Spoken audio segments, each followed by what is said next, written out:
2023 പുറത്തിറങ്ങിയ the last stop in Yuma County എന്ന ഒരു ക്രൈം ത്രില്ലർ മൂവിയെക്കുറിച്ചാണ് ഞാൻ നിങ്ങളോട് സംസാരിക്കുന്നത്. ഒരുപക്ഷേ ഈ വീഡിയോ കാണുന്നവരിൽ ചിലരെങ്കിലും ഈ സിനിമ കണ്ടിട്ടുണ്ടാകും. ഇനി കാണാത്തവരാണെങ്കിൽ തീർച്ചയായും കണ്ടിരിക്കാവുന്ന നല്ലൊരു മൂവി കൂടിയാണ്. വെറും 1.5 മണിക്കൂർ ദൈർഘ്യമുള്ള ഈ സിനിമ ഒട്ടും ബോറടിപ്പിക്കാതെയാണ് ഡയറക്ടർ ഫ്രാൻസിസ് ഗലുപ്പി നിർമ്മിച്ചിട്ടുള്ളത്. സിനിമയുടെ ഫസ്റ്റ് ഹാഫിൽ ഹീറോക്ക് വലിയ റോളൊന്നും നൽകുന്നില്ലെങ്കിലും സെക്കൻഡ് ഹാഫിൽ ഹീറോ വില്ലനായി മാറുകയും പടം കംപ്ലീറ്റ് പുള്ളിയുടെ കയ്യിലാവുകയും ചെയ്യുന്നതൊക്കെയുണ്ട്. ജോലി കഴിഞ്ഞ് ദീർഘയാത്ര പോകുന്ന ഹീറോ ഇന്ധനം നിറയ്ക്കാനായി ഒരു പമ്പിൽ കയറുന്നു. എന്നാൽ ഇന്ധനം തീർന്നുവെന്നും ഇന്ധനവുമായി ട്രക്ക് വരുന്നുണ്ടെന്നും അതുവരെ അവിടുത്തെ റെസ്റ്റോറന്റിൽ വിശ്രമിക്കാനും പമ്പിലെ ജീവനക്കാരൻ പറയും. അടുത്തെങ്ങും മറ്റു പമ്പില്ലാത്തതുകൊണ്ട് ഹീറോ റെസ്റ്റോറന്റിൽ കാത്തിരുന്നു. എന്നാൽ ഇന്ധനവുമായി വരേണ്ട ട്രക്ക് ദൂരെ എവിടെയോ മറിഞ്ഞു കിടപ്പുണ്ട്. അത് ഇതുവരെ ആർക്കും അറിയില്ല. അതേസമയം മറ്റൊരിടത്ത് ബാങ്ക് കൊള്ളയടിച്ച് 2 പേർ അതുവഴി രക്ഷപ്പെട്ടു വരും. അവർക്കും ഇന്ധനം വേണ്ടതിനാൽ നിവർത്തികേടുകൊണ്ട് അവരും അതേ റെസ്റ്റോറന്റിൽ കയറിപ്പറ്റും. ഇന്ധനവുമായി ട്രക്ക് വന്നാലോ അല്ലെങ്കിൽ ഇന്ധനമുള്ള ഇവിടേക്ക് വരുന്ന ആരുടെയെങ്കിലും കാറുമായോ രക്ഷപ്പെടാമെന്നാണ് അവരുടെ തീരുമാനം. അവരുടെ സംഭാഷണത്തിൽ നിന്ന് രാവിലെ നടന്ന മോഷണം ഇവന്മാരാണ് ചെയ്തതെന്ന് തിരിച്ചറിഞ്ഞ ഹീറോ ഹോട്ടൽ ഉടമയെ അറിയിക്കുകയും അവരെ സംശയം തോന്നിയ കള്ളന്മാർ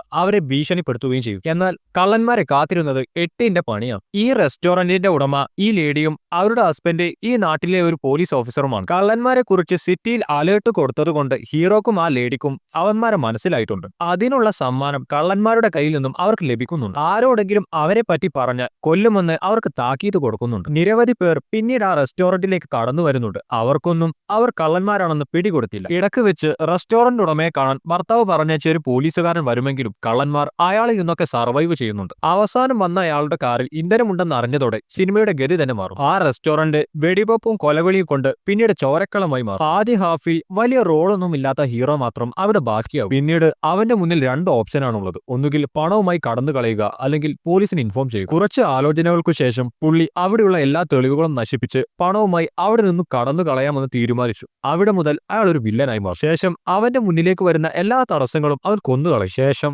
പണവുമായി അവിടെ നിന്ന് സ്ഥലം കാലിയാക്കും. ഭാര്യയെ അന്വേഷിച്ചെത്തിയ പോലീസുകാരന് ആ റെസ്റ്റോറന്റിൽ ഒന്നാന്തരം സർപ്രൈസ് ആണ് ഉണ്ടായത്. ചില നാടകീയ രംഗങ്ങൾക്ക് ശേഷം അവർ പരസ്പരം കണ്ടുമുട്ടുകയും ഒടുവിൽ 2 പേരും മരണത്തിന് കീഴടങ്ങേണ്ടി വരുന്നതുമാണ് ഈ സിനിമ അവതരിപ്പിച്ചത്. ഈ സിനിമ കണ്ട് പൂർത്തീകരിച്ചതിന് ശേഷം നമുക്ക് കിട്ടാവുന്ന നല്ലൊരു ഇൻഫർമേഷൻ കൂടി നൽകിയാണ് അവസാനിപ്പിക്കുന്നത്. ഈ സിനിമ ഇഷ്ടപ്പെട്ടവരും ഇഷ്ടപ്പെടാത്തവരും ഉണ്ടാകാം. പക്ഷേ എനിക്ക് കൊള്ളാവുന്ന ഒരു സിനിമയായിട്ടാണ് തോന്നിയത്. ഇനി ഈ സിനിമ കണ്ടവർ നിങ്ങളുടെ അഭിപ്രായം കമന്റിലൂടെ അറിയിക്കും.